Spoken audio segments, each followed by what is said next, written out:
May ayının 17-sindən yağan yağışlardan sonra Masazırda Perlamebel evinin arxasında olan həyət evləri 583 evdən çox ev suyun altında qalıb.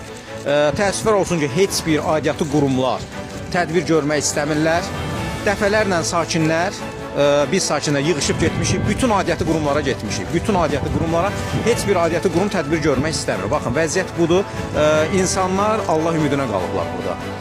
Başqa heç kim, yəni yardım göstərmir. Nasosxanada Sovet vaxtından qalma 2 dənə cəmi nasos işləyir.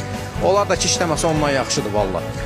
Bir əz su çəkilib, o da ki, elə bu buxarlanma nəticəsində çəkilən sulardır. Nasosxananın ümumiyyətlə köməyi yoxdur. O olsa da çox cüzidir. Yəni Sovetin vaxtından qalma nasos nə olacaq, nə işlədəcək? Hansı ki, biz Abşeron rayon icra hakimiyyətinə də getdik, Dövlət Su Ehtiyatlar Agentliyinə də getmişik, Nazirlər Kabinetinə də getmişik.